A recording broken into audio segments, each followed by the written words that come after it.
అపరిచితుడు రా నువ్వు. Welcome back. Day 2 of 100 days consistency challenge. పొద్దున్నే వేసి బ్రష్ చేసి ఫీవర్ కూడా తీసుకొని షూ వేసుకొని బండి తీసి వెంటనే జిమ్కి వెళ్ళిపోయాం. జిమ్కి వెళ్ళి వెయిట్ చూసుకుంటే ప్రజెంట్ 71 ఉన్నాం మనం. ఇంకా ఈరోజు వచ్చేపాటికి మన బ్యాక్ అండ్ బైసిప్ డే అనమాట. ఇంకా మెల్లిగా అదో 4 వేరియేషన్లు ఇదో 4 వేరియేషన్లు కంప్లీట్ చేసి ఇంకా కార్డియో 15 minutes కంప్లీట్ చేసేసి వెంటనే ఇంటికి వెళ్ళిపోయాను. ఎందుకంటే అమ్మ టెంపుల్కి వెళ్దాం ఉంది ఇవాళ. ఎందుకంటే వాళ్ళ మూలా నక్షత్రం రోజంతా మంది కూడా మూలా నక్షత్రమే. సరే అని చెప్పి వెంటనే ఫ్రెష్ అయిపోయాను. ఇంట్లో అమ్మేమో దేవుడి అమ్మవారి సాంగ్స్ పెట్టింది.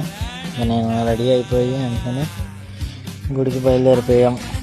ఇంకా గుడికి వచ్చేసి పంతులకి దేవుడు పూజా సామాన్లు ఇచ్చేసాము. మా చిన్నగాడు ఏంటో సిగ్గుపడిపోతున్నాడు. ఇంకా బబ్బీగాడు వచ్చాడు. బబ్బీగాడిది కూడా మూలా నక్షత్రమే అంట. ఇంకా పూజ అవడానికి చాలా టైం పట్టింది. ఇంకా పిల్లలతో ఆడుకుంటూ ఉన్నాం సరదాగా. ఇంకా బబ్బీగాడేమో ఆగట్లేదు, పుస్తకాలు తీసుకెళ్ళి గుళ్ళో పెట్టేసి వచ్చేస్తున్నాడు. ఇంకా సరే అని పూజ కంప్లీట్ అయ్యింది. ప్రసాదం తీసుకొని ఇంటికి వెళ్ళిపోయాం. ఇంకా ఆఫీస్కి వెళ్ళిపోయి ఏమన్నా వర్క్ ఉంటే రిటర్న్ వర్క్ రాసేసుకొని ఇంకా మా టీ పార్ట్నర్ రమణ గారితో బాదం టీ తాగి ఆల్ఫాకి మార్ట్లోకి వెళ్ళి ఆయన ఏదో బ్యాగ్ తీసుకోవాలంటే షాపింగ్ చేసాం. ఇంకా ఆఫీస్ అయిపోయింది. ఇంకా ఆఫీస్ నుంచి బయలుదేరిపోయి ఇంటికి వచ్చేసి ఫ్రెష్ అయ్యి అమ్మ మస్క్ మెలన్ జ్యూస్ చేసిందంటే తాగేసి వాటితో డే 2 ఫినిష్ కంప్లీట్.